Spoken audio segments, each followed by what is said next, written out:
नमस्कार दोस्तों, आप सभी का स्वागत है द रणवीर शो में। चलिए शुरू करते हैं ये दिलचस्प सफर। Okay, CRISPR begins curing genetic disorder. बताइए सर, क्रिस्पर क्या है? क्रिस्पर एक जेनेटिक एडिटिंग टेक्नोलॉजी है। अगर आपको बच्चा चाहिए, आप चाहते हो कि वो बड़ा होकर 6 फुट 6 इंच का बने, उसके ब्राउन आईज हो, तो आप उसमें वो कोड डाल सकते हो। You can have any designer characteristics that you want. Do you think human cloning reality बनेगी? आज भी बन सकती है, टेक्नोलॉजी तो अवेलेबल है। मैंने रणवीर का डीएनए ले लिया फॉर एग्जांपल, एक बाल मैंने चोरी कर लिया, उससे मैंने आपका डीएनए एक्सट्रैक्ट किया, तो मैं 15 रणवीर के नए क्लोन बना सकता हूँ। वाह। जब हम ये कहते हैं कि AI will cause loss of jobs और substitution of jobs, this is a very real. We are there now. आज इंडिया की आईटी इंडस्ट्री पूरी खत्म होने वाली है। एक चिप है जो हम अपने ब्रेन के अंदर डालेंगे, जो बाहर की दुनिया के साथ कनेक्टेड होगा, और हम अपने थॉट से उनको कंट्रोल कर पाएंगे। क्या आपको लगता है 2030 तक ये एक्चुअल रियलिटी बन जाएगी? AI companions pass Turing test for emotional bonding. It will have emotions just like humans. आपको कोई पत्नी नहीं मिली फॉर एग्जांपल, तो आपने एक रोबोट पाल लिया, then that robot will be able to emote just like human. वाह। Artificially, अगर आप अपने बच्चों को सुपर इंटेलिजेंट बनाएंगे, it's gonna cause a bifurcation of the human race into super intelligent, super rich people and poor people who are left behind. ये अभिजीत चावड़ा और रणवीर वाली कॉम्बिनेशन तो लेजेंडरी है ही, पर इस एपिसोड के बारे में मैं ये कहूँगा कि this is one of the most mind blowing episodes. बहुत एन्जॉय करा हमने इसे रिकॉर्ड करते वक्त। आई am sure you'll enjoy it while you listen. अगर आप भी फ्यूचरिज्म में इंटरेस्ट रखते हो, अगर आपको जानना है कि AI की वजह से क्या होगा, उसके बाद क्या होगा, 2100 में ज़िंदगी कैसी होगी हमारी, अगर आपको ब्लैक मिरर जैसे शोज़ अच्छे लगते हैं, तो you will enjoy this future special with Abhijit Chavda on TRS.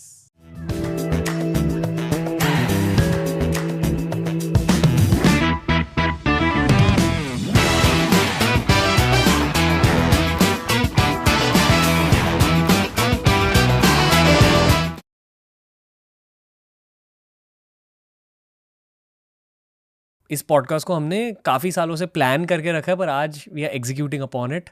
Futurism ही कहते हैं, फ्यूचरिज्म बोलते हैं, यस। फ्यूचरिज्म के बारे में बात करेंगे आज।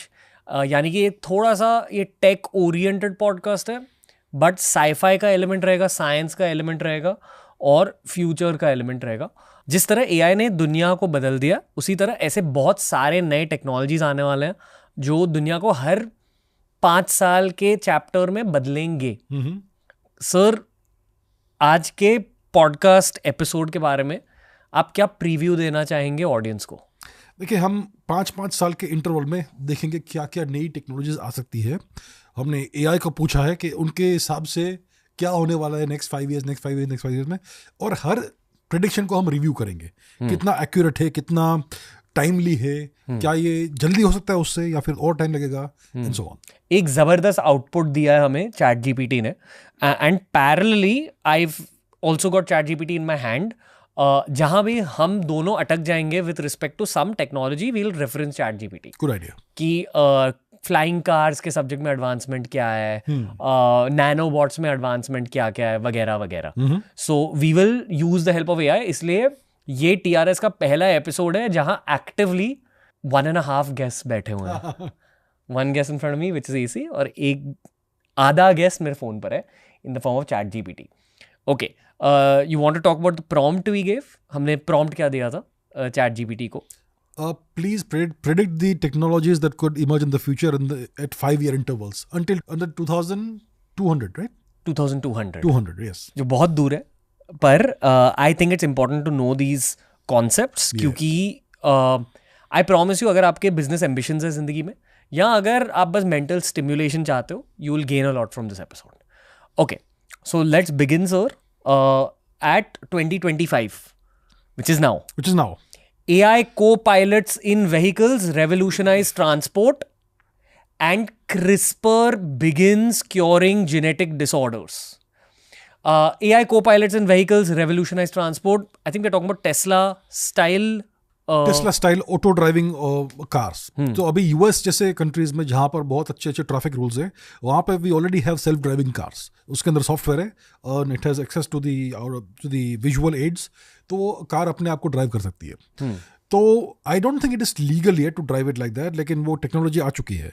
सो I think it's gonna be implemented now. So AI को पायलट, तो आप बैठिए, आप एआई को बोले कि भाई आप मुझे ये जगह जाना है, तो आपको लेके जाएगा वो। So we are almost there right now. Yeah so that it makes sense, AI को pilot. Do you think Bharat में पॉसिबल होगा? भारत में थोड़ा चैलेंजिंग है, क्योंकि भारत में ट्रैफिक रूल्स नहीं है। भारत में कोई कुछ भी करता रहता है। So AI will have to do very defensive driving अगर भारत में उसको इम्प्लीमेंट करना है तो। और इस कारण बिकॉज ऑफ रोड कंडीशंस भी एक प्रॉब्लम होता है। सो भारत में थोड़ा चैलेंजिंग है इसको इम्प्लीमेंट करना इस समय पे at least. As far as I know, जब आप अब एक टेस्ला में बैठते हो तो एक स्क्रीन होती है बीच में, और टेस्ला कार्स के सॉफ्टवेयर अपडेट्स होते जाते हैं। One of the recent updates allowed mapping of the near surroundings, यानी कि जब आप एक्चुअली टेस्ला चला रहे हो तो अगर आपके सामने एक ट्रक जा रही है, your Tesla is able to understand कि ट्रक है सामने, और वो स्क्रीन पर ना एक ट्रक की इमेज दिखाई देती है। It can also identify people, it can also identify वो जो वेस्टर्न कंट्रीज में कोन्स रहते हैं ना छोटे रोड पे, which don't allow you to go on that. So technology has reached here, जहाँ रियल टाइम में आपको एक वो 3D इमेजरी मिल जाती है आपके आसपास। I am sure it's using the same imagery to facilitate the self driving. बिल्कुल, यस ना। तो it's like a lidar like system, radar mapping type का। उसको मालूम पड़ता है सामने क्या है, तो उसके हिसाब से वो पूरा इमेजरी बनाता है, and that is what it uses to navigate. I don't know how it would do it on Indian roads. Because Indian conditions बहुत ही fast evolving है, और आप predictive analysis नहीं कर सकते कि next क्या होने वाला है। रास्ते में कोई आगे अचानक से against the rules, तो आई थिंक इंडिया में भी इवेंचुअली तो होगा ये, मे बी और 3-4 मे बी शायद 5 साल लगेंगे, लेकिन इवेंचुअली टेक्नोलॉजी उतना बढ़ जाएगा कि भारत में भी वो चला सके ऑटोनोमसली व्हीकल्स को। मान लो ये ऑटोनॉमस व्हीकल की सिचुएशन एक्चुअली रियल बन गई, हाँ, that's a very simple way of a lot of people losing their jobs. बहुत सारे जो उबर ड्राइवर्स हैं, जो टैक्सी ड्राइवर्स हैं, जो रिक्शा ड्राइवर्स हैं, they will have to look for other occupations. Yes, तो जब हम ये कहते हैं कि AI will cause loss of jobs और substitution of jobs, this is a very real. We are there now, we are already there. 10-15 साल में नहीं, 5। आज इंडिया की आईटी इंडस्ट्री पूरी खत्म होने वाली है। बताओ। देखिए, एआई एजेंट्स होते हैं। एआई एजेंट मतलब इट्स एक एआई सिस्टम है जिसके पास ये सारे कंपिटेंसेस है। लेट्स से मैंने एआई एजेंट को एक रिक्वायरमेंट्स डॉक्यूमेंट दिया और एक डिज़ाइन डॉक्यूमेंट दिया सॉफ्टवेयर का, वो उसको पढ़ेगा और उसके पास जो भी स्किल सेट्स है उसको यूज़ करके वो सॉफ्टवेयर बना के देगा आपको। वो एक एआई एजेंट जो है प्रोग्रामर है। अब वो उसका आउटपुट हम देंगे दूसरे एआई एजेंट को जो टेस्टर है। वो यूनिट टेस्टिंग कर लेगा, रिग्रेशन टेस्टिंग कर लेगा, और जो कुछ भी उसको बग्स मिले वापस प्रोग्रामिंग एजेंट को देगा। प्रोग्रामिंग एजेंट वो सब देखेगा और बग्स को सॉल्व कर देगा, वापस टेस्टिंग हो जाएगा। वंस एवरीथिंग इज अप्रूव्ड, आप क्लाइंट को दीजिए, खत्म। कहाँ पे है आपका ह्यूमन प्रोग्रामर इसमें, कहाँ पे आपका ह्यूमन टेस्टर है इसमें? इंडिया का पूरा आईटी इंडस्ट्री इससे खत्म हो सकता है। So we are almost already there today. जितने भी एंटरप्रेन्योर्स आजकल मुझसे मिलते हैं, हर कोई एआई एजेंट्स के बारे में बात करता है जी। एजेंट शब्द मतलब क्या? एआई एजेंट सबसे सिंपल डेफिनेशन इसका ये है कि वो आपका एक एआई एम्प्लॉई है। आपने एक प्रोग्रामर हायर किया, फॉर एग्जांपल प्रोग्रामर के पास एक स्किल सेट है, ये प्रोग्रामिंग लैंग्वेज उसको आते हैं, उसको डिज़ाइन डॉक्यूमेंट लेकर कोडिंग करना आता है, यूनिट टेस्टिंग करना आता है, he can communicate with testing employees and so on. AI agent एक सॉफ्टवेयर एम्प्लॉई है आपका, AI enabled employee. That's the simplest definition AI agent का। Okay, एक छोटी सी एक्सपेरिमेंट करें आप? जी बिल्कुल। Okay. Hey ChatGPT, can you tell me when there won't be a requirement for any Uber taxi drivers because self-driving would have become an automated job in the future? As in, cars in the future will be driven by AI bots. Therefore, Uber drivers won't have a job to do. Realistically, according to you, when do you predict that is a reality? Self-driving tech already exists and is operational in limited conditions. Google की एक company है Waymo, fully driverless robotaxi services in Phoenix, Arizona and San Francisco. Cruise by General Motors doing same until regulatory issues paused it. Tesla ने एक full self-driving service को test किया. It's in beta but requires human supervision. Realistic global timeline breakdown. 2027 to 2029, Dubai, San Francisco, Singapore में fully autonomous Uber-like fleets in certain areas. By 2030 to 35, जहाँ भी developed शहर होंगे वहाँ autonomous driving होगी. Driver job loss begins at scale in places like California, UAE and parts of China. By 2040, majority of Uber rides in first world urban areas will be autonomous. Developing countries like India, Brazil, Africa will still rely on human drivers because of bad infrastructure, legal issues, and affordability. But by 2050, most global urban rides will be autonomous. Mm-hmm. Manual driving becomes a niche or luxury experience.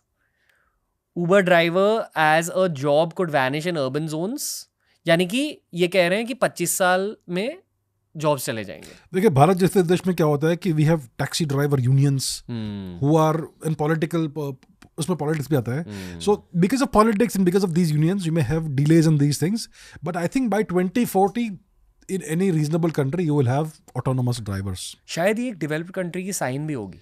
हाँ बिल्कुल, yes. ना like अगर आपके देश में autonomous driving नहीं हो रही है bye 2040, it means you are a backward country essentially.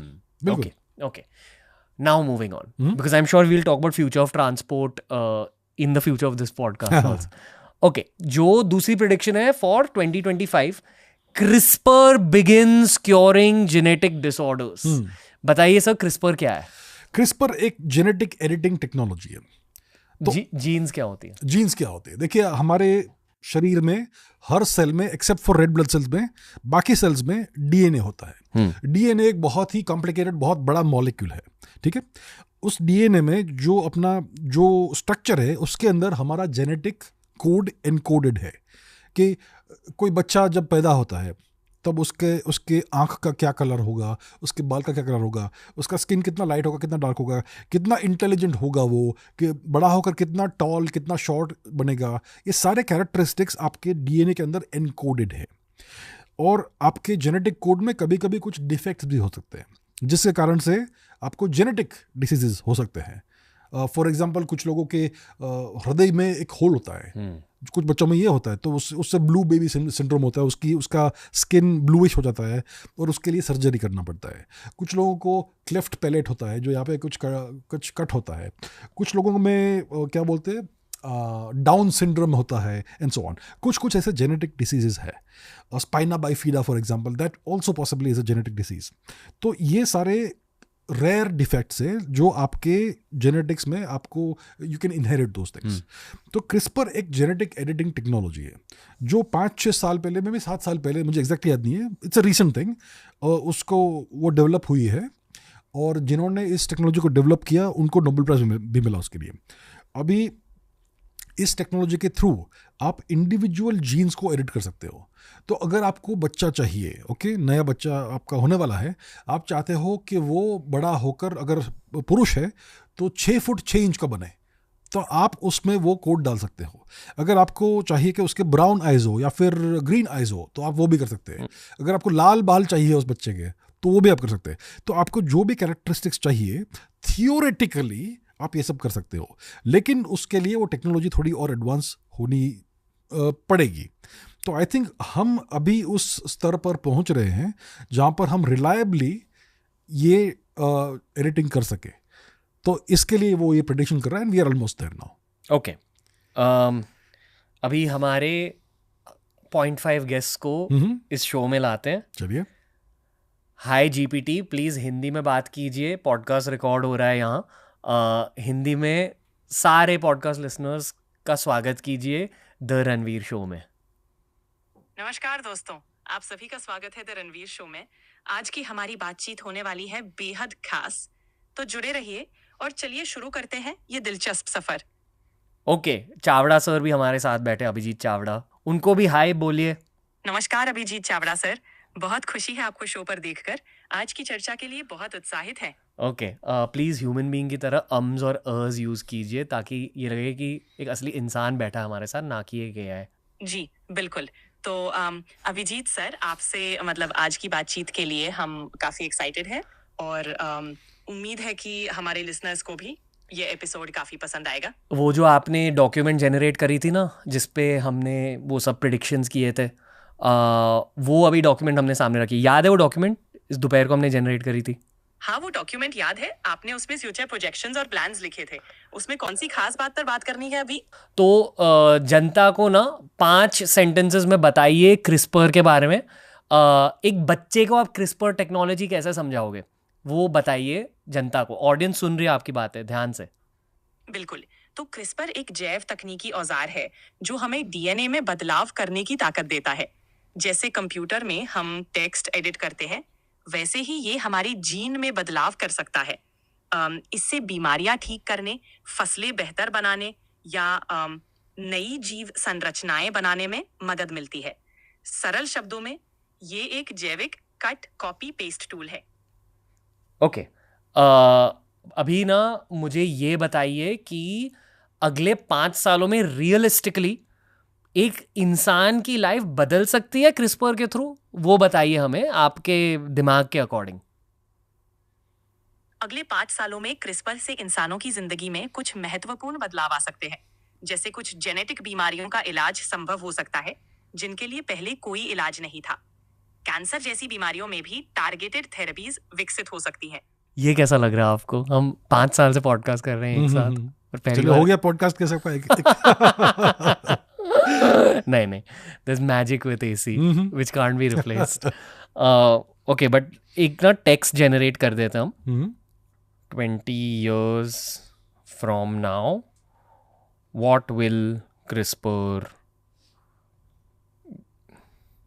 be able to do? जब तक ये जनरेट करता है, रिस्पॉन्स करती है, आप बताइए कि मतलब क्रिस्पर एक्चुअली काम कैसे करता है? What is it? मैंने सुना है कि I think it's chemistry at play. Biochemistry. I personally don't even know exactly कैसे करता है वो, but it's about editing. Like the AI said, it's cut, copy, paste. You go into the genetic code and you have the adenine, tryptophan, guanine, ये सब ATG, CT, all that code, and you can say over here instead of this T, I want to make it a G.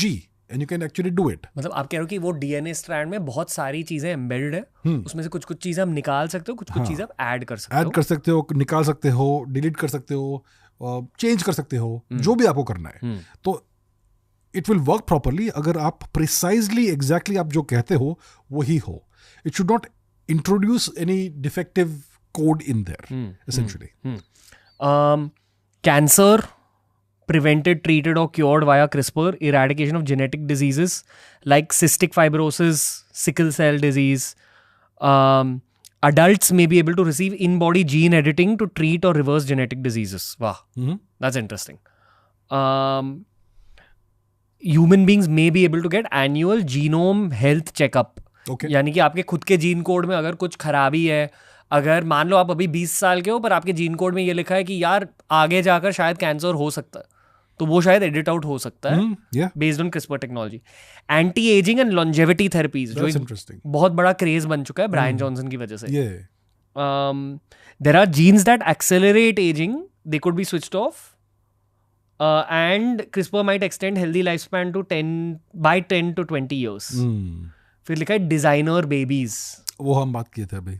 बताइए थोड़ा तब तक designer babies क्या होता है? Designer babies, तब मेरा लेट्स से IQ 120 है फॉर एग्जांपल, हाइपोथेटिकली, और मेरी पत्नी का भी लेट्स से IQ 120 है, तो मोस्ट लाइकली हमारे जो बच्चे होंगे उनका भी IQ उसके आसपास ही होगा। लेकिन मुझे 150 IQ वाला बच्चा चाहिए। तो अगर हम डिटरमिन कर सके कि कौन से जीन्स से IQ बढ़ सकता है और कौन से जीन्स IQ को डिटरमिन कर सकते हैं, then we can tweak those genes and I can have a child that is super intelligent. और अगर मैं चाहता हूं कि मेरा बच्चा मुझसे डबल हाइट का हो या whatever, you know, you can have any designer characteristics that you want. Batista जैसी बॉडी, हाँ, डेव बटिस्टा जैसी बॉडी और आइंस्टाइन जैसा दिमाग, that sort of thing, you know, you can have it. Okay, that's a designer baby. Okay, एक final line दी है, by 2045 CRISPR could be curing diseases, extending life, designing traits, redefining biology. but it will raise the most profound ethical questions of the Yes. century. मतलब क्या sir? क्या ये ethical है ये सब करना? देखिए, हम इवॉल्व हुए हैं through biology, through Darwinian selection theory, all that. हमारा एवोल्यूशन कहता है कि ह्यूमन बीइंग हैज़ अ रफली एवरेज लाइफ स्पैन लगभग 80 साल का. टिपिकली ह्यूमन बीइंग 80 साल जिएगा. अगर आप आर्टिफिशियली जो पैसे वाले लोग हैं उनका लाइफ स्पैन बढ़ा रहे हो, क्योंकि क्रिस्पर ऑब्वियसली उसका एक प्राइस है, it's gonna cost some money.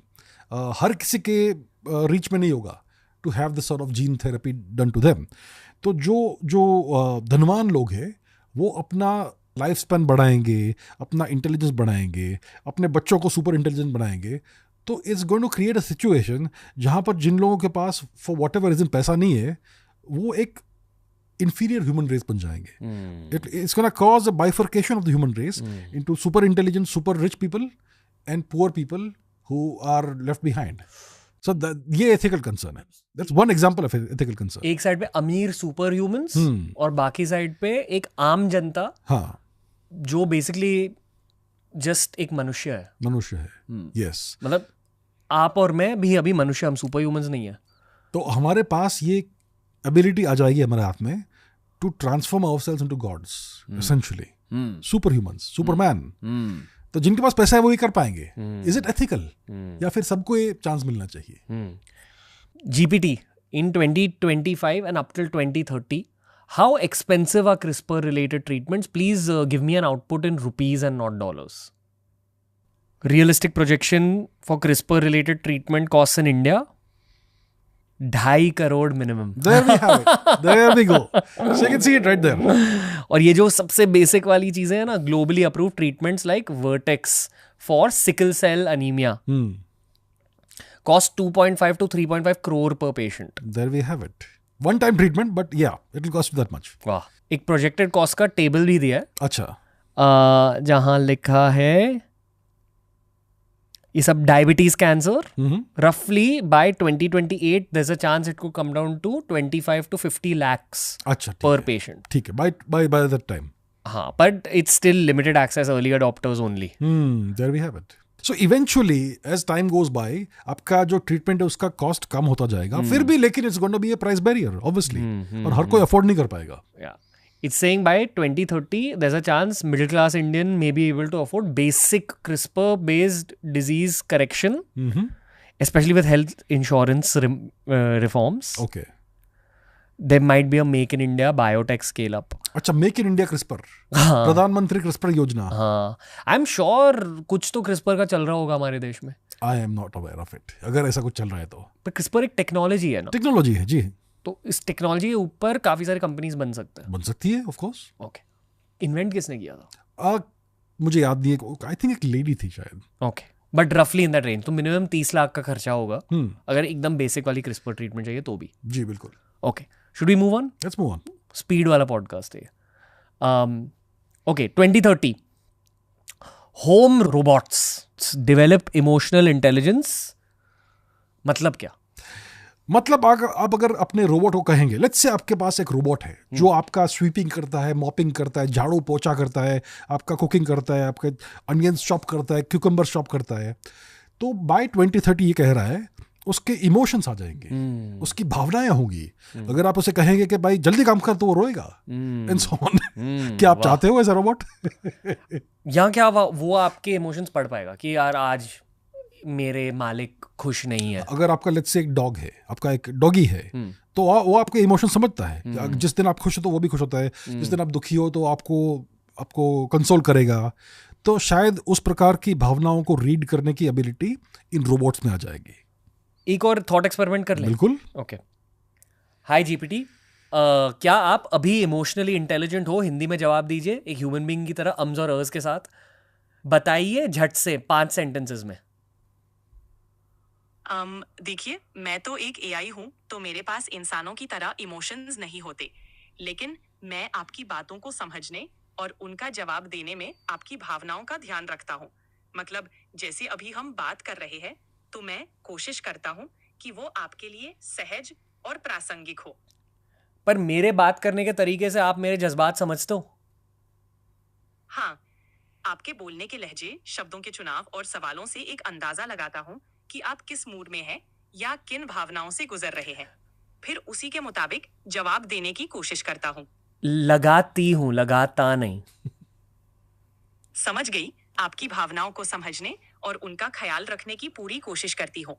Okay ये जो आपने डॉक्यूमेंट प्रिंट करी थी जहां आपने कहा home robots develop emotional intelligence, इससे रिलेटेड 3 सेंटेंसेस समझाइए आप क्या कहने की कोशिश कर रहे हो, और फिर ये भी बताइए कि दुनिया में ऐसी कोई कंपनीज है जो होम रोबोट्स अभी ऑलरेडी डेवलप कर रही है, और ये भी बताइए कि रुपीस में एक होम रोबोट का खर्चा कितना होगा, जो एकदम top of the line home robot होगा 2030 में, उसका खर्चा, उसकी प्राइस क्या होगी।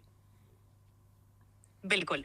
तो home robots develop emotional intelligence का मतलब है कि भविष्य के घरेलू रोबोट्स सिर्फ काम ही नहीं करेंगे, बल्कि हमारे भावनात्मक संकेतों को भी समझेंगे।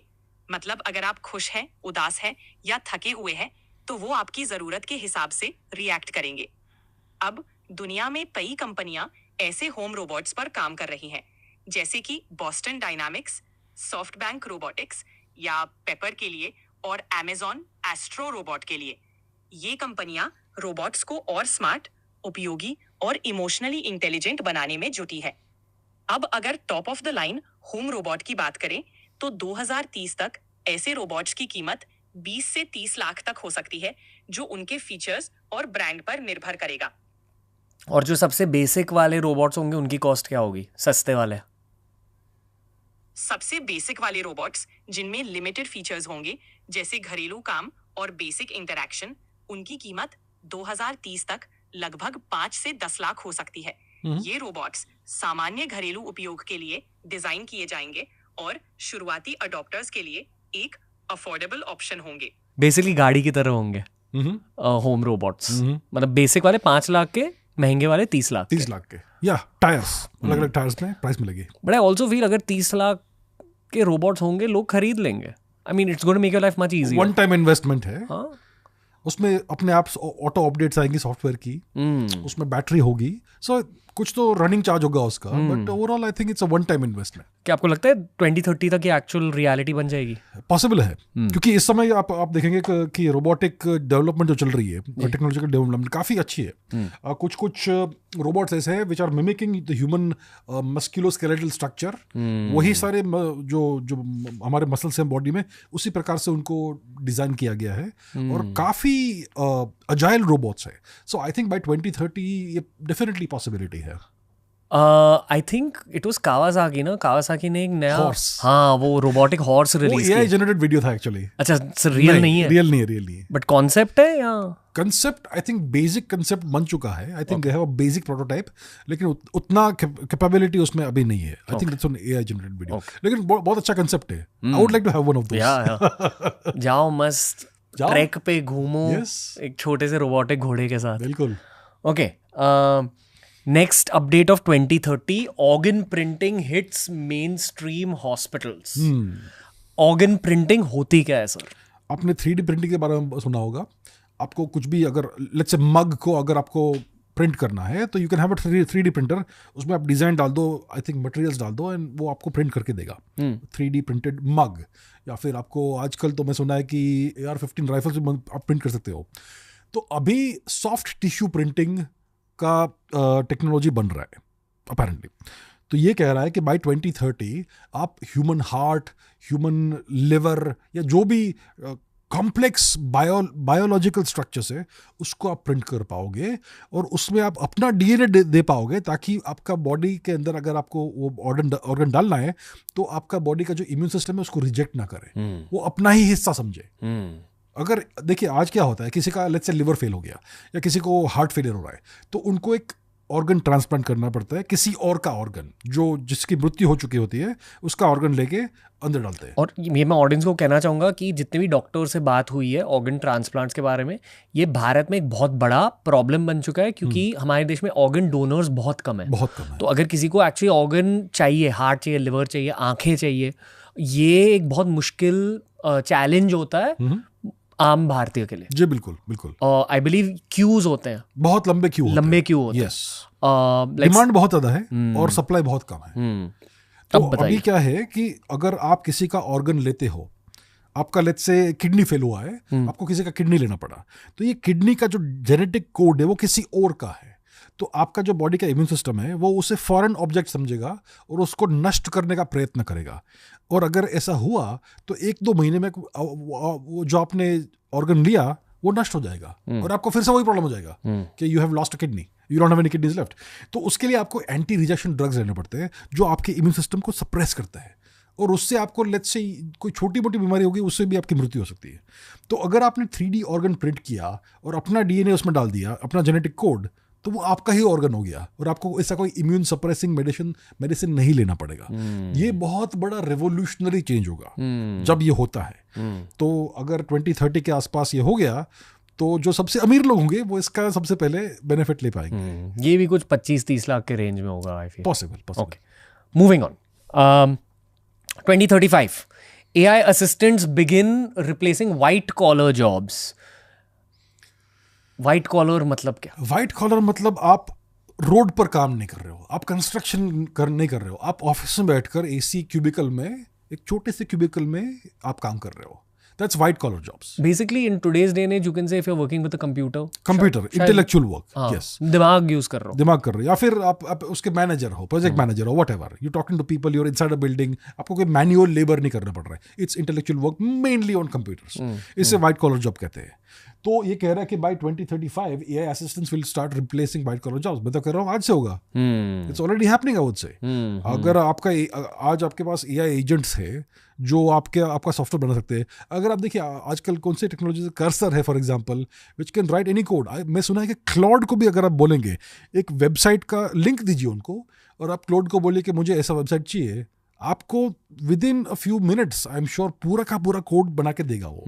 तो आपको अभी जो 10 लाख रुपए आपको किसी को देने पड़ते थे वेबसाइट बनाने के लिए, आज आपको फ्री में मिल रहा है वो। आपको सिर्फ ये पूछना है उसको कि उसको मैं इम्प्लीमेंट कैसे करूँ। आप खेले हो क्लॉड, GPT, डीपसीक के साथ? मैंने GPT का यूज किया है, क्लॉड और डीपसीक का मैंने अभी तक प्रयोग नहीं किया है। मतलब ऑडियंस को मैं एक सजेशन देना चाहूंगा, मैं बहुत खेल रहा हूँ AIs के साथ। अच्छा। It's a healthy practice to play with 3 or 4 of them।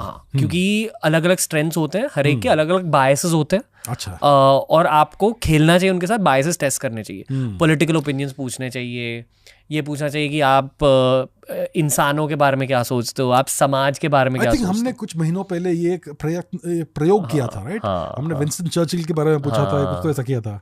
And some another way of doing it is same workflow के इंस्ट्रक्शंस हर एक AI को दे दो, वो अलग अलग से इम्प्लीमेंट करेगा। हाँ, and you'll be able to tell कि अच्छा इस टास्क के लिए शायद क्लॉड ज्यादा अच्छा है, इस टास्क के लिए डीपसीक ज्यादा अच्छा है वगैरह। ओके, ये जो आपने लिखा है 2035 के सेक्शन में AI assistants begin replacing white collar jobs, क्या आप प्लीज मुझे ये बता सकते हो कुछ ऐसे 5 वाइट कॉलर जॉब्स जो पक्का रिप्लेस होंगे आपके अकॉर्डिंग? हाँ, तो 2035 तक कुछ वाइट कॉलर जॉब्स जो AI से रिप्लेस होने की पूरी संभावना है वो है, 1, डेटा एंट्री क्लर्क्स, ये काम ऑटोमेशन से तेजी से किया जा सकता है। दूसरा, ट्रांसलेटर्स, भाषा अनुवाद अब AI टूल्स आसानी से कर रहे हैं। तीसरा, कस्टमर सर्विस रिप्रेजेंटेटिव्स, चैटबॉट्स और वर्चुअल असिस्टेंट्स इनकी जगह ले रहे हैं। चौथा, बुक कीपर्स, अकाउंटिंग सॉफ्टवेयर्स और AI फाइनेंशियल एनालिसिस का काम कर रहे हैं। पांचवा, रिसर्च एनालिस्ट्स, डेटा प्रोसेसिंग और रिपोर्ट जनरेशन अब AI से बहुत तेज हो गया है। मैं तो सोचता हूँ कि काफी सारा व्हाइट कॉलर जॉब्स अभी से रिप्लेस होना शुरू हो जाएगा। द एग्जांपल्स जो उन्होंने दिए वो काफी वैलिड है ऑफ कोर्स, लेकिन प्रोग्रामर्स आज से ही रिप्लेस हो जाएंगे। सो ये बाय 2035 तो आई थिंक सारे के सारे white collar jobs would be under threat by that time. Definitely संभावना है। See, I think the one guarantee is आपकी जॉब प्रोफाइल फुल्ली मोल्ड हो जाएगी। ये पुराना AI बेस्ड नैरेटिव है कि जिस इंसान को AI को यूज करना आता है या जिसने सीख लिया वो ज्यादा आगे बढ़ेगा। बिल्कुल, देखिए टेक्नोलॉजिकल प्रोग्रेस तो हमेशा से होता रहा है, और जो लोग टेक्नोलॉजिकल प्रोग्रेस को एम्ब्रेस करते हैं और नई टेक्नोलॉजीज को के साथ अडेप्ट होते हैं, वो लोग थ्राइव करेंगे। मैंने ना किसी को, आई थिंक शरण जानते हो, फाइनेंस विद शरण, सुना उनसे बात हो रही थी मेरी। उन्होंने मुझे ये कहा था कि ये जो बिग 4 कंपनीज है, EY, डेलॉइट, KPMG, ये इनके बहुत सारे जॉब प्रोफाइल्स चेंज होंगे क्योंकि they are basically consulting firms. Yes, अभी ये पूरी कंसल्टिंग की दुनिया it's going to be kind of redirected towards AI agents. Yes, yes. तो आई नो कि कॉर्पोरेट वर्ल्ड में बहुत सारे चेंजेस आएंगे. आजकल मैंने सुना है कि एआई सिस्टम से लाइक चैट जीपीटी, उसमें कुछ डीप रिसर्च ऐसा कुछ तो फीचर आया है जो एसेंशियली एक I think PhD level analyst का काम करता है. एंड वो आपको बहुत लंबा, बहुत डिटेल्ड, बहुत एक्यूरेट रिपोर्ट देगा जिसको आपको फैक्ट चेक तो करना पड़ेगा. लेकिन एसेंशियली अगर आप लॉयर है, आपकी लॉ फर्म है, उसमें लेट्स से आपके पास 20 एम्प्लॉइज है, आप एसेंशियली वही काम एआई को दे सकते हो. AI will do a much better job much faster. आपको लेकिन फैक्ट चेकिंग करने के लिए लोगों को एम्प्लॉय करना पड़ेगा. सो लीगल रिसर्च, आपके पास अगर बड़ा केस है, लीगल केस है, एक कंपनी के साथ कुछ चल रहा है, तो उसका डॉक्यूमेंटेशन बहुत वॉल्यूमिनस होता है, thousands of pages of documents, और आपके जो असिस्टेंट्स हैं वो यही सब पढ़ते रहते हैं, and they have to do parse through all the documentation. तो AI can do this now very fast. Okay, GPT, मैं ये जानना चाहूँगा कि मैंने सुना है बिग 4 कंपनीज है ना, पहले तो वो बिग 4 कंपनीज के नाम बताइए, फिर ये बताइए कि आपके अकॉर्डिंग और आपके डीप रिसर्च फीचर की वजह से क्या काफ़ी सारे जॉब्स रिप्लेस हो जाएंगे बिग 4 कंपनीज में, और अगर हाँ तो कब? सच सच बताइए ऑब्जेक्टिवली. बिल्कुल. तो बिग 4 कंपनियां हैं EY, Ernst and young, Deloitte, KPMG और PwC, प्राइस वाटरहाउस कूपर्स. ये कंपनियां मुख्य रूप से कंसल्टिंग, ऑडिटिंग और फाइनेंशियल सर्विसेज में काम करती हैं. अब AI के आने से इन कंपनियों में कुछ जॉब्स जरूर रिप्लेस होंगे, खासकर डेटा एनालिसिस, ऑडिटिंग और बेसिक कंसल्टिंग में. AI टूल्स तेजी से डेटा प्रोसेस कर सकते हैं और गहराई से इंसाइट्स दे सकते हैं, जिससे कई मौजूदा प्रोफाइल्स की जरूरत कम हो जाएगी. सच बताऊं तो अगले 5 से 10 सालों में ये बदलाव साफ दिखने लगेगा. खासकर 2030 तक ये कंपनियां AI को पूरी तरह इंटीग्रेट कर लेंगी और कई जॉब्स का प्रोफाइल बदल जाएगा. हिंदी में जवाब दीजिए, how many percentage of jobs will be replaced in the big 4? अगले 10 सालों में बिग 4 कंपनियों में करीब 30 से 40% जॉब्स AI के कारण बदल सकते हैं. मतलब या तो वो पूरी तरह से ऑटोमेट हो जाएंगे या फिर उनका काम करने का तरीका पूरी तरह से बदल जाएगा. क्या MBAs रेलेवेंट रहेंगे आने वाले 5-10 सालों में? हाँ, MBAs अभी भी रेलेवेंट रहेंगे, लेकिन उनका फोकस बदलेगा. आने वाले 5 से 10 सालों में MBA ग्रेजुएट्स को AI, डेटा एनालिटिक्स और टेक्नोलॉजी के साथ बिजनेस स्ट्रेटजीज पर ज्यादा ध्यान देना होगा. मतलब ट्रेडिशनल स्किल्स के साथ टेक्नोलॉजी को समझने और अडेप्ट करने की जरूरत बढ़ेगी. ओके, अभी ये बताइए आप कि ये जो आपने लिखा है 2035 के कॉलम में कि longevity therapies extend life by 30 years, तो मेरा जन्म हुआ था 1993 में, आपका कब हुआ था सर? 76. सर का हुआ था 1976 में. तो आपने यहाँ लिखा है कि longevity therapies extend life by 30 years. इसका मतलब क्या है? क्या आप ये कह रहे हो कि थेरेपीज अवेलेबल होंगी, और if we can buy those therapies, ये भी बताइए, हिंदी में जवाब दीजिए. If we can buy those therapies, what will be the price of those therapies in rupees? ठीक है, तो 2035 तक लंबी उम्र वाली थेरेपीज उपलब्ध हो सकती है जो हमारी उम्र 30 साल तक बढ़ा सकती है. इनका मतलब है कि genetic editing, stem cell therapy या बॉडी के पुराने हो चुके हिस्सों को फिर से जवा बनाना. कीमत की बात करें तो ये थेरेपीज शुरुआत में महंगी होंगी, मतलब 50 लाख से 1 करोड़ तक भी जा सकती है, depending on the type and complexity. Procedures शायद कुछ दर्दनाक हो, जैसे इंजेक्शंस या सर्जरीज, पर टेक्नोलॉजी में सुधार के साथ ये कम पेनफुल हो सकती हैं.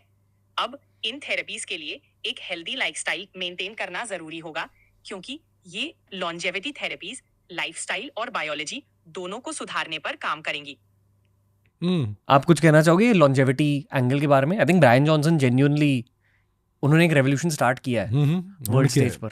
आई थिंक भारतीय अक्सर लॉन्जेविटी के बारे में बातें नहीं करते. आई फील कि हेल्थ रेवोल्यूशन भी हमारे देश में अब स्टार्ट हुआ है, फिटनेस एंड हेल्थ रेवोल्यूशन. अच्छी बात है. देखिए, लॉन्जेविटी मतलब हमारी आयु को बढ़ाना. अगर हमारा एवरेज भारत में, आई एम नॉट श्योर कितना लॉन्जेविटी है, एवरेज लाइफ स्पैन 70 ईयर्स के आसपास होगा शायद भारत में. तो अगर ये 30 साल बढ़ गया तो एवरेज भारतीय व्यक्ति 100 साल जिएगा, 30 साल अधिक ऐड हो जाएंगे। ये कैसे करेंगे? अलग अलग थेरेपीज होगी, अलग अलग प्रोसीजर्स होंगे। एक फोकस एरिया है टीलोमियर्स का लेंथ जो शॉर्टन होता है। हमारे जो बॉडी में डीएनए है वो क्रोमोसोम्स के फॉर्म में हमारे बॉडी में, हमारे सेल्स के अंदर है वो। और अगर आप एक क्रोमोसोम देखेंगे तो उसके जो 2 एंड्स है, एंड के जो हिस्से हैं उसको टीलोमियर्स कहते हैं। और ये पाया जाता है कि जैसे एक व्यक्ति की आयु बढ़ती है वो टीलोमियर्स का लेंथ धीरे धीरे शॉर्टन होता है। उसके कारण से एजिंग होता है हमारे बॉडी में। तो आदमी, लोगों के रिंकल्स आ जाएंगे, अलग अलग साइंस एंड सिम्टम्स है एजिंग के। तो अगर आपने जो टीलोमियर का शॉर्टनिंग का प्रोसेस है उसको स्टॉप कर दिया तो आपका एजिंग भी बंद हो जाएगा। और अगर आप टीलोमियर्स को थियोरेटिकली वापस लेंथन कर सकते हो तो you can actually reverse ageing, ऐसा माना जाता है। तो this is one of the focus areas, और उसमें कुछ प्रोग्रेस हुआ तो हम शायद देखेंगे कि एजिंग को रिवर्स कर सकते हैं या फिर एटलीस्ट स्टॉप कर सकते हैं मिनिमम। बेसिकली एक्टिवली अलग अलग डोमेन्स में रिसर्च चल रहा है। CRISPR is one of them, organ printing is another. ये सारे डोमेन्स 2035 तक, यानी कि 10 साल बाद कंबाइन होकर, हाँ, सब कुछ मिला के it will add to longevity. पर first and foremost longevity as a service available होगा अमीर लोगों के लिए। नेचुरली हर कोई टेक्नोलॉजी शुरुआत में बहुत महंगी होती है, फिर धीरे धीरे वो परक्यूलेट होती है हर जगह। Okay, moving on. Moving next क्या है? 2040 neural interfaces allow thought based computing. We should talk about Neuralink.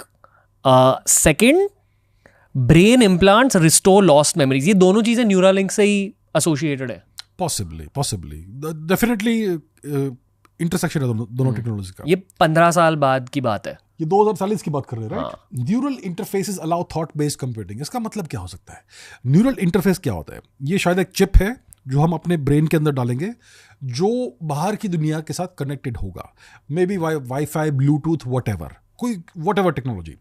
तो ये डायरेक्टली फिजिकली कुछ इलेक्ट्रोड्स हो गए या प्रोब्स हो गए जो हमारे ब्रेन का जो टिश्यू है उसके अंदर जाएंगे, and they will connect the brain to an external device और मल्टीपल डिवाइसेस। और हम अपने थॉट से उन डिवाइसेस को के साथ कम्युनिकेट कर पाएंगे, उनको कंट्रोल कर पाएंगे। तो आज क्या होता है, अगर हमें प्रोग्राम लिखना है तो हमें टाइप करना पड़ता है ऑन अ कीबोर्ड, या फिर आपके फ़ोन के ऊपर, या फिर you can give voice commands to ChatGPT. अभी आप थॉट कमांड्स दे पाओगे, आपको बोलना भी नहीं पड़ेगा। तो आप you can communicate with the computer, you can control a computer और multiple devices just by thought. It's like telepathy.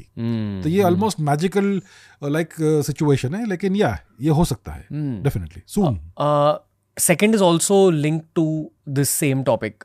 लिखा है कि brain implants restore lost memories. I am sceptical about this. देखिए, लॉस्ट मेमोरी क्या होता है कि आपके ब्रेन में कुछ इंफॉर्मेशन स्टोर्ड था, वो गायब हो गया है।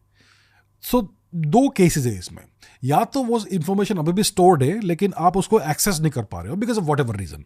अगर ये सिचुएशन है तो ब्रेन इम्प्लांट से you may be able to access that. लेकिन अगर वो मेमोरी ओवरराइट हो गई है विथ अ न्यू मेमोरी, या फिर वो मेमोरी बिल्कुल चली ही गई, डिलीट हो गई है, तो आप उसको रिस्टोर नहीं कर पाओगे। So this is conditional, this will depend. Okay, chat GPT को थोड़ा कुछ पूछना है। चलिए पूछते हैं। चैट जीपीटी से थोड़ा सा बात कर लेते हैं। Okay chat GPT, please answer in Hindi. जो इलॉन मस्क कर रहे हैं न्यूरालिंक के साथ, वो 5 सेंटेंसेस में समझाइए। मान लो कि एक 5 साल का बच्चा आपकी बातें सुन रहा है, तो एकदम आसान तरीके से समझाइए प्लीज़। एंड सेकंड चीज़ ये बताइए कि जो आपने 2040 के कॉलम में प्रिंट किया है कि neural interfaces allow thought based computing, उस नज़रिए से ये बताइए कि सोशल मीडिया में एवोल्यूशन क्या होगा। मतलब हम सोशल मीडिया को यूज कैसे करेंगे, ये 3-4 सेंटेंस में बताइए। बिल्कुल। तो न्यूरालिंक का काम है हमारे दिमाग में एक छोटा सा चिप लगाना, जिससे हम सीधे कंप्यूटर या मशीन से बात कर सकें। जैसे बिना हाथ लगाए सिर्फ सोचकर म्यूजिक सुनना या वीडियो देखना। ये उन लोगों के लिए भी मददगार हो सकता है जो चल फिर नहीं सकते। अब 2040 तक जब थॉट बेस्ड कंप्यूटिंग आएगी तो सोचिए सोशल मीडिया कैसे बदलेगा। आप बस सोचेंगे और अपना पोस्ट कर देंगे बिना टाइप किए, या किसी के पोस्ट पर रिएक्शन भी सिर्फ सोचकर दे पाएंगे। इससे सोशल मीडिया और पर्सनल हो जाएगा, लेकिन प्राइवेसी के नए चैलेंजेस भी आएंगे। ये भविष्य काफी रोमांचक है और हमें इन बदलावों के लिए खुद को तैयार रखना होगा। मेरे एक फ्रेंड है साकेत मोदी, वो एक साइबर सिक्योरिटी एक्सपर्ट है। उन्होंने बेसिकली ये कहा कि आने वाले 5, 10, 15 सालों में ऑलमोस्ट हर यूटिलिटी ओरिएंटेड डिवाइस के अंदर एक छोटा सा कंप्यूटर तो रहेगा, चिप तो रहेगा, और अगर वो चिप प्रेजेंट है तो वो चिप्स हैक भी हो सकते हैं। बिल्कुल हो सकते हैं। तो मान लो अगर हर किसी ने न्यूरालिंक डाला अपने स्कल में, सोचिए, हाँ, और किसी टेररिस्ट ग्रुप ने ये जान लिया कि अच्छा हैक कैसे करते हैं, तो ना ही वो चिप्स हैक होंगे पर वो पूरा इंसान हैक हो जाएगा।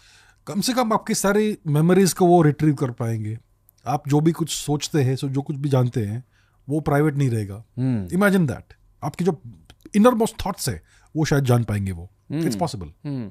आप क्या कहना चाहोगे based on this conversation with GPT as well as everything we have spoken about? क्या कहना चाहोगे? आई थिंक टेक्नोलॉजी बहुत फास्ट प्रोग्रेस हो रही है, specially in the field of AI, और उसके इतना फास्ट प्रोग्रेस हो रही है कि we may not be aware of the risks, of all the risks. और अगर हम अवेयर भी है तो इतना जल्दी प्रोग्रेस हो रहा है कि we may not be able to mitigate all the risks.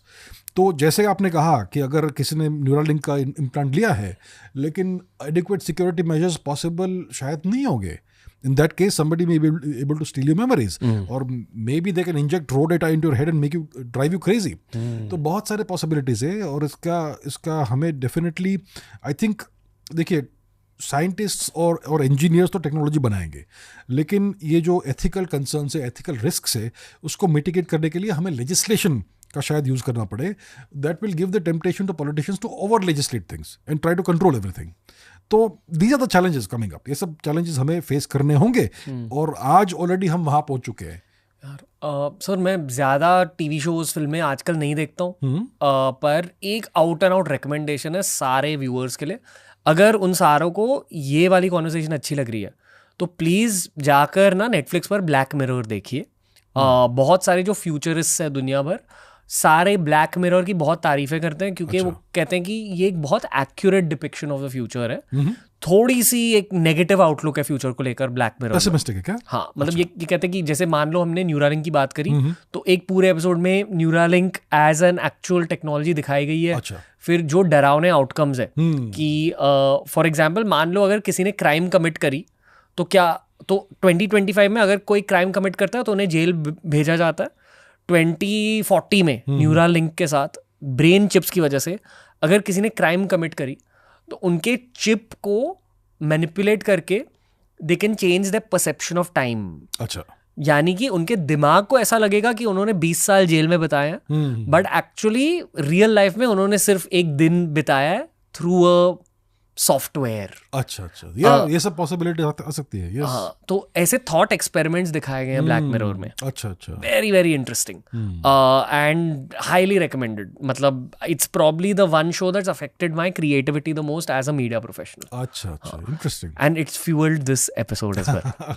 Okay, moving on. Yes, okay,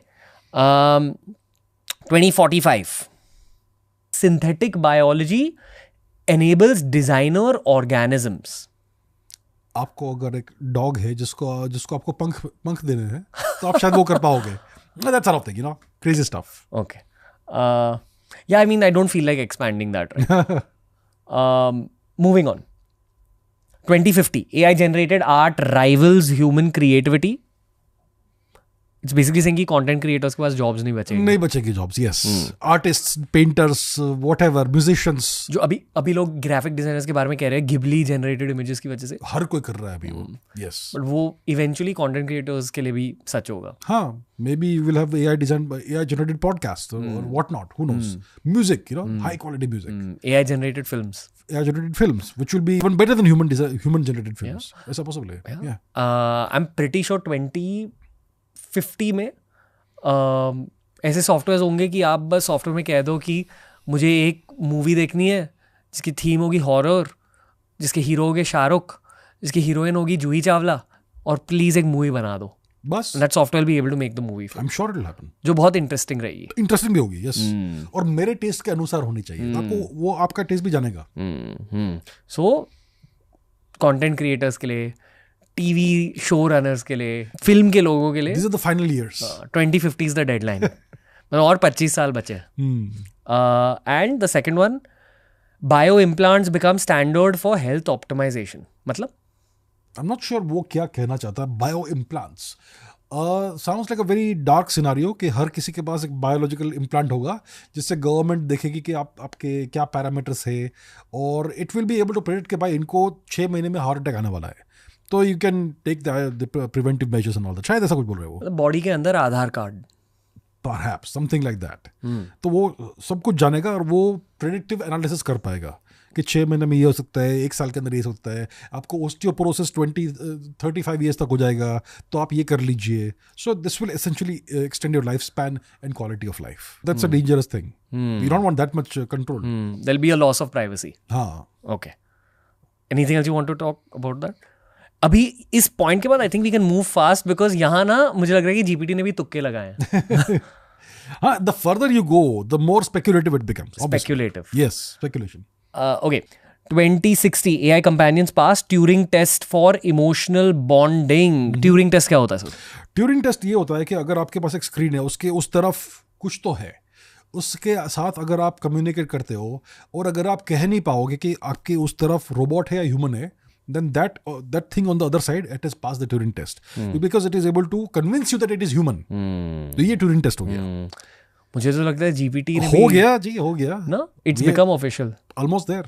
तो ये क्या लिखा है? AI companions pass Turing test for emotional bonding. अच्छा, it's Turing test for emotional bonding. Emotional bonding. It will have emotions just like humans. अगर आपके पास एक robot companion है, आपको कोई पत्नी नहीं मिली फॉर एग्जांपल, तो आपने एक रोबोट पाल लिया, I mean खरीद लिया, then that robot will be able to emote just like a human being.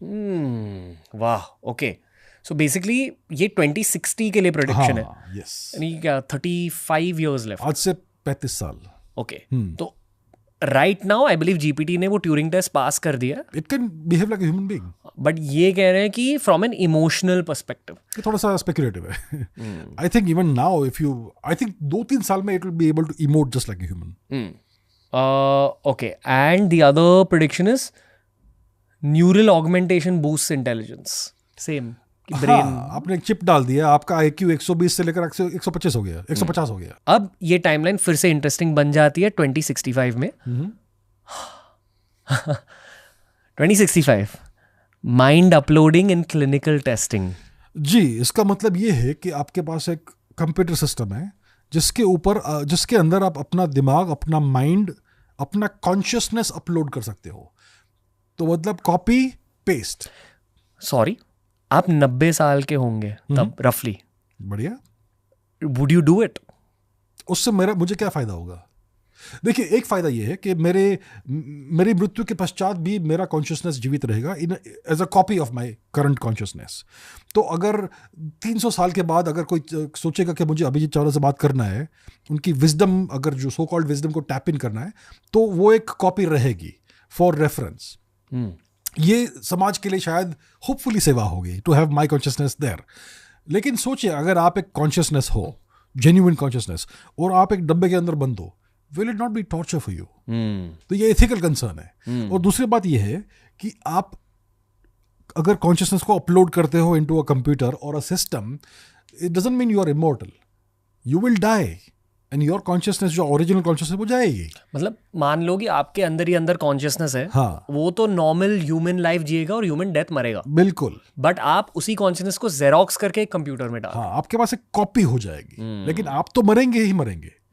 जैसे स्टार ट्रेक में दिखाते हैं कैप्टन कक यहाँ से वहां चले गए, तो ये यहाँ पे जो बॉडी है उनका, वो नष्ट होता है और एक कॉपी वहां उत्पन्न होता है. तो it is not the same person, it's a copy. For perspective, 2065 में शाहरुख, सलमान, आमिर 100 साल के होंगे. क्या बात है. It will be the 100th birthday. I see. तो डज इट मीन कि mind uploading will lead to a copy of Shahrukh, Salman and Aamir in your phone also? Yes, it is possible. Definitely. If they are still alive and they can upload their minds, you may be able to purchase a copy. पूछें इसको. Okay, GPT, ये जो आपने लिखा है 2065 के बारे में, mind uploading in clinical tests, आपका मतलब क्या है? एक्चुअली काफ़ी सारे ब्लैक मिरर एपिसोड्स इस थीम पे बेस्ड हैं, पर आप बताइए कि what do you mean by mind uploading यार, और इस माइंड अपलोडिंग की वजह से आम जनता की जिंदगी कैसे बदलेगी? ठीक है, माइंड अपलोडिंग का मतलब है दिमाग की पूरी जानकारी या चेतना को डिजिटल रूप में सेव करना. जैसे कंप्यूटर में फाइल सेव करते हैं, वैसे ही अपने दिमाग की यादें, प्रेफरेंसेस, व्यक्तित्व और सोच को डिजिटल दुनिया में अपलोड करना। अब 2065 तक ये क्लिनिकल टेस्ट में आ सकता है। इससे आम लोगों की जिंदगी में क्रांतिकारी बदलाव हो सकते हैं, जैसे जीवन के बाद भी अपनों के साथ डिजिटल रूप में मौजूद रहना या नई डिजिटल दुनिया में खुद को एक्सप्लोर करना। नई मतलब व्हाट? नई डिजिटल दुनिया में खुद को एक्सप्लोर करना मतलब डिजिटल दुनिया में आप अपनी चेतना को नए रूपों में जी सकते हैं, जैसे वर्चुअल रियलिटी में अलग अलग अवतार में रहना, नई जगह एक्सप्लोर करना या अपनों के साथ वर्चुअल स्पेस में बातचीत करना। ये सब कुछ डिजिटल रूप में होगा। Okay, I disagree with that. It is a copy of you. आप नहीं कर रहे हो ये सब, आपका एक कॉपी है जो ये सब कर रहा है। मेरे ख्याल से ये ना आपके पोते पोती के लिए फायदेमंद होगा। हाँ, कि यार दादाजी रह गए हमारे साथ। हाँ, लेकिन आपके लिए वो फायदेमंद नहीं होगा। तो इस प्रकार का रेवोल्यूशनरी चीज होगी ये, लेकिन AI is not able to differentiate between two consciousnesses. वो सोच रहा है कि आपका जो कॉपी है वो भी आप ही हो, आप नहीं हो वो। आई थिंक हमें ना क्लोनिंग की बातें भी करनी चाहिए, और यहाँ एक्चुअली क्लोनिंग के बारे में कुछ भी नहीं लिखा गया है। इंटरेस्टिंग। आप बताइए क्लोनिंग कहाँ तक पहुंचा है, क्योंकि एक I know pet cloning is becoming a dream for a lot of. लोग कहते हैं कि यार मेरे कुत्ते से मुझे बहुत ज़्यादा लगाव है, तो कुत्ते के डेथ से पहले मैंने उसका कुछ बायोलॉजिकल सैंपल स्टोर कर दिया, और जब क्लोनिंग पॉसिबल होगी तब मैं मेरे कुत्ते को फिर से जीवित करके उस कुत्ते के साथ एक और कुत्ते का एक और इनिंग्स बिता सकूं। क्लोनिंग क्या होता है कि एक ऑर्गेनिज्म का एग्जैक्ट जेनेटिक कॉपी आप बना सकते हो। फॉर एग्जांपल, आपके पास एक श्वान है, कुत्ता है, उसका आपने एक बाल ले लिया, उसको कुछ पीड़ा नहीं होगी बाल लेने से। उस बाल के अंदर उसका जेनेटिक कोड है, पूरा जीनोम है उसके अंदर।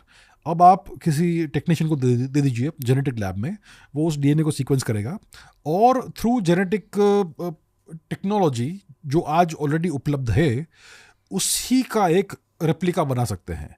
फॉर एग्जाम्पल, कुछ 20-30 साल पहले एक शीप का क्लोनिंग हुआ था, Dolly. That was the first ever cloning ever done. अभी तो काफ़ी रूटीन है with rats and small lower level organisms.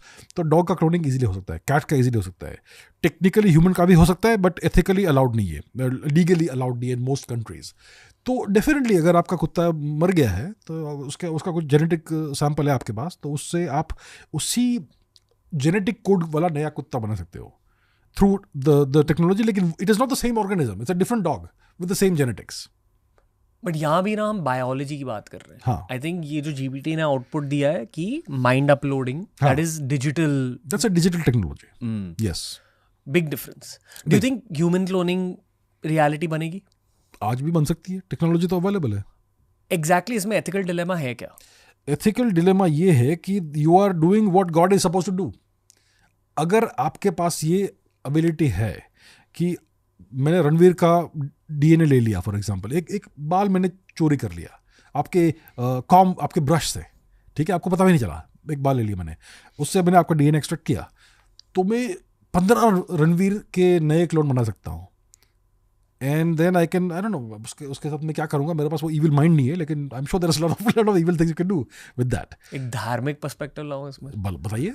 आत्मा सेम होगी कि अलग होगी ना? 100% अलग आत्मा होगी। So you are playing god. It's not a good thing, right? ये सब no human being should have the ability और capacity to do this, but आज तो ये सब है। बॉडी सेम, आत्मा अलग। बॉडी भी आपकी अलग, उनकी अलग हो सकती है, डिपेंडिंग ऑन क्या डाइट उनको मिला, क्या न्यूट्रिशन उनको मिला। देयर लाइफ पाथ्स में डाइवर्ज वाइल्डली, लेकिन डीएनए आपका ही होगा उनके पास। Okay, moving on. 2065 में ये भी लिखा गया है, Mars colonisation phase 1 kicks off. मैं एक चीज कहना चाहूंगा, श्री राम कृष्णन जो एक्चुअली मेरे ख्याल से डोनाल्ड ट्रंप के साथ काम कर रहे हैं, okay. अब he works out of the white house. मैं उनसे मिला था ऑलमोस्ट 6 महीने पहले। अच्छा। उनसे मैंने इलॉन मस्क के बारे में पूछा कि इलॉन मस्क का फाइनल गोल क्या है। उन्होंने कहा कि यार he is very very serious about Mars colonization. Yeah. And every decision of his is based on colonizing Mars eventually. और यहाँ GPT का आउटपुट ये कह रहा है कि 2065 तक Mars colonization phase 1 kicks off. मैं खुद 70 साल का हूँगा, 70 years. I disagree with this timeline very strongly. You think it's early? I think the first phase will be 2030-31. वाह, Yeah. But do you think it's trying to say, वो क्या कहते हैं, terraforming? Terraforming तो 1000 वर्ष लगते हैं उसको. Terraforming is not something you do in 20-30 years. क्या होती है टेराफॉर्मिंग? टेराफॉर्मिंग का मतलब ये है कि आप एक नए प्लैनेट पे जाते हो और वहाँ का जो एनवायरनमेंट है उसको आप बदलते हो through industrial scale, planetary scale processes. और आपका ध्येय ये है, आपका लक्ष्य ये है कि उस प्लैनेट का जो एटमॉस्फेयर है, एनवायरनमेंट है, वो हमारे प्लैनेट जैसा बना दे. मेरे ख्याल से ईलॉन ने जो रोगन पर कहा था कि अगर टेराफॉर्म करना है उसका पहला स्टेप होता है कि प्लैनेट को गर्म कर दो, क्योंकि मार्स काफ़ी ठंडा है हमारे प्लैनेट के कंपैरिजन में. तो पहला काम ये है कि उसको गर्म करो. उसको, उसका जो एवरेज टेम्परेचर है वो लगभग 25 डिग्रीज बना दीजिए. जैसे अर्थ के ऊपर एवरेज टेम्परेचर इज 25 डिग्रीज. तो first step is to do that on Mars, and then you can do other processes to thicken the atmosphere and have liquid water and so on. लेकिन ये process काफ़ी लंबा process है. It will take 200-300 years perhaps, minimum. Depends on which planet you are talking about. इसे ही पूछिए, because मैं ना बहुत सारे क्रिकेट और फुटबॉल के सवाल पूछता हूँ जीपीटी से. अच्छा. And I have noticed that it gives me some rubbish output. चलिए देखते क्या बोलते हैं, to be very honest. Okay. GPT जो आपने 2065 का आउटपुट दिया है, Mars colonisation phase 1 kicks off, उसे लेकर चावड़ा सर नाराज हैं. उन्होंने कहा कि ही डजंट अग्री, और वो कह रहे हैं कि वेरी लाइकली उससे बहुत पहले ये कॉलोनाइजेशन होगी. तो खुद को एक बार एनालाइज कीजिए, खुद से सवाल पूछिए जीपीटी, आपने 2065 का ये पॉइंट क्यों दिया and why not earlier? Please Hindi में जवाब दीजिए, और जो भी वॉइस ऑफ आउटपुट कर रहे हो, मुझे थोड़ा सा डर महसूस होना चाहिए आपके वॉइस में. ठीक है, मैंने 2065 का जो अनुमान दिया वो कई मौजूदा चुनौतियों को देखते हुए था, जैसे तकनीकी सीमाएं, फंडिंग और अंतरिक्ष में इंसानी बस्तियां बसाने की जटिलताएं. लेकिन अगर प्रगति तेजी से हो और इन चुनौतियों का समाधान जल्द मिल जाए तो मार्स कॉलोनाइजेशन उससे पहले भी शुरू हो सकती है. हो सकता है मेरा अनुमान थोड़ा कॉशियस हो. कुछ पूछना आपको इससे? नहीं, मैं अपना रैशनल दे सकता हूँ. I will explain my rational why I said 2030, 2031. देखिए, इस समय आपको अगर मार्स जाना है, आपके पास एक बहुत पावरफुल रॉकेट होना चाहिए. अभी इलॉन मस्क ने SpaceX के थ्रू स्टारशिप नाम का एक रॉकेट बना लिया है जो फाइनल स्टेजेस ऑफ टेस्टिंग में है. अभी भी उसमें कुछ इश्यूज है, लेकिन they have the money, they have the resources to do multiple test a year. By 2026-27 वो रॉकेट बिल्कुल रेडी हो जाएगा. अभी हर 26 महीने में हमारे पास लॉन्च विंडो होता है to Mars because of the planetary alignment. तो इलॉन मस्क का ऑब्जेक्टिव है कि इनिशियली एक अनमैन्ड स्पेसशिप वहाँ जाएगा, Starship. Bunch of unmanned launches will be done, जो वहाँ पर कार्गो को प्लेस करेंगे मार्स के सरफेस के ऊपर, और नेक्स्ट फेज में ह्यूमंस को पॉसिबली भेजेंगे. तो ये first phase of unmanned launches to Mars will begin by 2030-2031. तो ये उनका ऑब्जेक्टिव है, and they are definitely on track to do that. तो इसके लिए मैं डिसएग्री करता हूँ. If Elon Musk is right, if his company is on track, they will be able to do it by 2030-2031, उस टाइम पीरियड के आसपास. एक ह्यूमन पर्सपेक्टिव से आप समझा सकते हो कि life on Mars, how will it look? क्या हम एक डोम के अंदर रहेंगे या क्या वो अर्थ जैसे ही दिखेगी वो जिंदगी? Very good question. इनिशियली हमें डोम्ड एनवायरनमेंट्स के अंदर, क्लोज्ड एनवायरनमेंट्स के अंदर रहना पड़ेगा. अगर हमें बाहर जाना है into the open Martian atmosphere, हमें स्पेस सूट पहनकर जाना पड़ेगा, जो हमारा टेम्परेचर एक लिवेबल लेवल तक रखेगा और पानी और ऑक्सीजन वो सब सप्लाई करेगा. लेकिन हम अपने स्किन को एक्सपोज नहीं कर पाएंगे to the Martian atmosphere, because वहाँ पे लगभग -30 के आसपास शायद टेम्परेचर होता है ऑन एवरेज. तो इनिशियली डोम्स के अंदर और क्लोज्ड एनवायरनमेंट्स के अंदर रहना पड़ेगा. इवेंचुअली 100-200 साल के अंदर अगर हमने उसका टेम्परेचर बढ़ा दिया मार्स का, then we may be able to go outside with masks, gas masks और whatever, oxygen masks, and walk around. तो ये धीरे धीरे चेंजेस आएंगे इसमें. मैं सोच रहा हूँ अगर कोई पागल उस डोम के अंदर रहकर एक पत्थर फेंकेगा डोम पे, तो बाकी इंसान होगा क्या होगा? देखिए, हाँ, ये ऑब्वियसली हमें कंसीडर करना पड़ेगा जब हम डोम को डिजाइन करते हैं. लेट्स से किसी का मानसिक संतुलन खराब हो गया और उसने तोड़ने का प्रयत्न किया, तो आपको सबसे पहले डोम का थिकनेस देखना पड़ेगा. कितना थिक आपको बनाना है, कितना रेजिलिएंट बनाना है आपको, कि आपको अनब्रेकेबल ग्लास चाहिए. अगर आपको मल्टीपल लेयर्स देने हैं डोम के, वो भी सोचना पड़ेगा। फिर आपको ये भी सोचना पड़ेगा किसी ने शूट किया फॉर एग्जांपल और सारे के सारे लेयर पंक्चर हो गए, तो उसका आपको इमीडिएट रिमीडियल मेजर क्या करना होगा एंड सो ऑन। तो ये सब सोच कर ही डिजाइन करेंगे and I am sure they make do a good job of that. Elon Musk के दिमाग और जज्बे को सलाम कि बहुत गट्सी मूव है ये। बिल्कुल बिल्कुल डेफिनेटली। सोचते भी कैसे हैं कि यार मार्स में जाकर रहना है। What do you think, why is he thinking this way? No, he is definitely a pioneer. Definitely pioneer. He has always thought this way. Many people think about these things, but he has actually taken the steps and the actions that are potentially going to allow him to actually be the first person to have a rocket going to Mars. Not a government, but a private company. Imagine that. Okay. Yeah. हम पहुंचे हैं 2070 तक। 2070. Cancer cured by nanobots. Nanobots के बारे में मैंने पढ़ा था स्कूल में 2006 या 7 में। तब से बात हो रही है। That's almost 20 years ago now. But I don't no nanobots में कुछ टेक्नोलॉजी एडवांस हुई भी है कि नहीं। हो रही होगी। तो वी कैन फर्स्ट डिस्कस नैनोबॉट होते क्या है। हाँ, छोटे से मशीन्स होते हैं। कितने छोटे? कितने छोटे मतलब ऑलमोस्ट इनविजिबल, माइक्रोस्कोपिक लेवल पर वो ऑपरेट करते हैं। आपके बॉडी के, आपके शरीर के अंदर, आपके ब्लड स्ट्रीम के अंदर जा सकते हैं। अलग इंडिविजुअल सेल्स को रिपेयर कर सकते हैं। इंडिविजुअल सेल्स के अंदर जाकर उनके कंपोनेंट्स को भी मॉडिफाई कर सकते हैं, माइटोकॉन्ड्रिया या फिर व्हाटएवर। और ये कह रहा है कि ये नैनोबॉट्स जाएंगे आपके बॉडी के अंदर और वो जानेंगे कि कौन सा सेल हेल्दी है, कौन सा सेल कैंसरस है, और उन कैंसरस सेल्स को वो नष्ट कर पाएंगे। तो टारगेटेड थेरेपी होगी ये।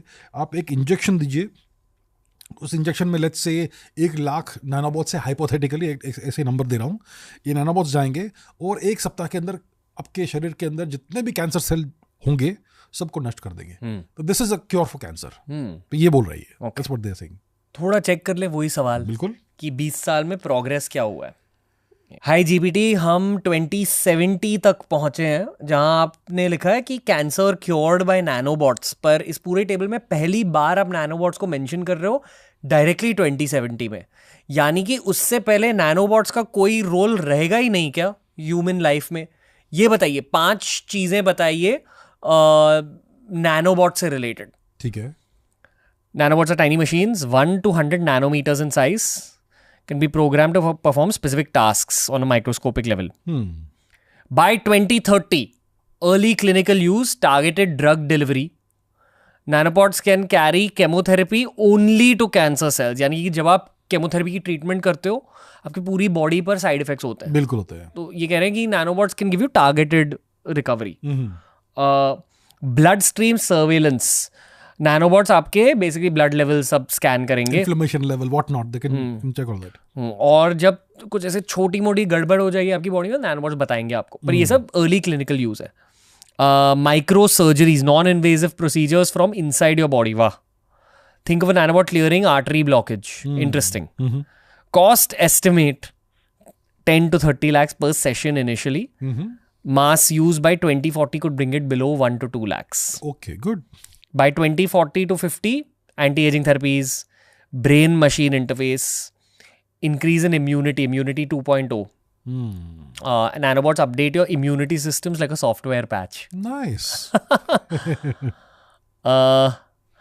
बेसिकली एक सिनारियो दिया है कि अगर आपकी तबीयत खराब है, आप एक वेयरेबल पैच पहन लो, फिर उस पैच में नैनोबॉट्स होंगे। नैनोबॉट्स जाएंगे आपके ब्लड स्ट्रीम में, आपकी बॉडी को स्कैन भी कर देंगे। अगर बैक्टीरियल इन्फेक्शन है, बैक्टीरिया को भी डिस्ट्रॉय कर देंगे, एंटीबायोटिक्स भी रिलीज कर देंगे।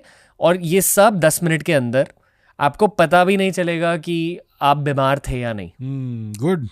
क्या कहना चाहोगे आप to conclude this nanobots angle? देखिए, नैनोबॉट्स बहुत इंटरेस्टिंग टेक्नोलॉजी है। They are like small construction machinery, small machines, tiny microscopic robots. उनका पोटेंशियल बहुत है। उनका अभी जैसे हमने देखा, they are still in the experimental phase, लेकिन अगर वो कैंसर सेल्स को डिटेक्ट कर सकते हैं और उनको टारगेट कर सकते हैं, that will definitely cure cancer. किसी भी प्रकार का cancer, liver cancer, kidney cancer, brain cancer, whatever else cancer, even blood cancer, bone marrow cancer. So वो एक चीज हो गई, that will be a revolution in health care. तो नैनोबॉट्स के बहुत अलग अलग यूजेस है, drug delivery and what not. I think सबसे बड़ा चैलेंज नैनोबॉट्स को लेकर ये है कि वो होते ही इतने छोटे हैं, तो प्लस दे आर मशीन्स, पर इन मशीन्स को बनाने के लिए भी छोटे मशीन्स लगते होंगे. Probably the manufacturing is the big challenge, the functioning is the challenge. जो मशीन्स, ये जो नैनोबॉट्स का मैन्युफैक्चरिंग स्केल है, it is similar to the scale at which you create microchips. आपके जो GPUs है, CPUs है, एटसेट्रा, वो भी उसी प्रकार के स्केल के ऊपर हम क्रिएट करते हैं. So I think the technology में कुछ तो सिमिलैरिटी होगी to create the nanobots. Okay दोस्तों, इस पॉडकास्ट के शुरुआत में हमने सोचा था कि हम 2200 तक एक टाइमलाइन ड्रॉ आउट करेंगे, but as we have gone forward in this podcast, हमारे लिए भी एक एक्सपेरिमेंटल एपिसोड है. We have decided to cap it out at the 50-year mark. Make sense, क्योंकि हमें देखना है कि आपकी रिस्पॉन्स क्या है, you interested in conversations like this. Plus अगर आप एक्चुअली इस सेम डॉक्यूमेंट को आगे स्कैन करें उसी टाइमलाइन पे, तो it becomes more and more speculative. AI as in ChatGPT को भी खुद एग्जैक्टली नहीं पता कि फ्यूचर में क्या होगा, ये सब तुक्के हैं. Which is why I think it's a good point two and our first experimental episode on futurism, sir. Definitely 50-year horizon makes sense. Maybe in the last bit, यही टेबल से, is there anything that's caught your eye जो आपको लगा कि हाँ यार ये maybe we should have discussed it? You can just scan it like quickly. I think we have covered most of the interesting stuff. मैं ये कहना चाहूँगा कि AI is developing very fast right now. हम already इस level पे पहुँच गए हैं कि we almost have artificial general intelligence, which is an AI system जिसका intelligence level is equal to a person with 130 IQ. हम already उस स्तर पर ऑलमोस्ट पहुंच चुके हैं. मे बी 2-3 साल में हो जाएगा, मे बी प्राइवेटली हो चुका है लेकिन पब्लिक में अनाउंस नहीं हुआ है. अब अगर आपके पास AGI सिस्टम है, आर्टिफिशियली जनरल इंटेलिजेंस सिस्टम है आपके पास, तो वो अपने आप को सुधार सकता है. It can improve itself and very soon you will have an AI उसके बाद जिसका IQ लेवल है ह्यूमन बीइंग के equivalent 300. And there is no human with IQ 300. It is a super intelligent AI जिसको बोलते हैं आर्टिफिशियल सुपर इंटेलिजेंस. ये may be 5 साल में हो जाएगा. अगर आपके पास आर्टिफिशियली सुपर इंटेलिजेंट AI है तो वो ऐसी टेक्नोलॉजी बनाएगा आपके लिए जो आपको मैजिक लगेगी. टाइम ट्रैवल सोचिए, wormholes, traversable wormholes, ये सब कुछ नहीं है जो हमने देखा. Once you have ASI, artificial super intelligence, then magic will be accessible to you. मैं तो कहता हूँ 5-10 साल में जो गवर्नमेंट इस टेक्नोलॉजी को क्रैक कर लेगी वो पूरे विश्व को नेक्स्ट 1000 वर्ष तक रूल करेगी. ये सिचुएशन है. बहुत ही ज्यादा एक्सपेरिमेंटल पॉडकास्ट था ये, बट मजा आया आपके साथ. आई think it's a new dimension on the show. Thank you sir.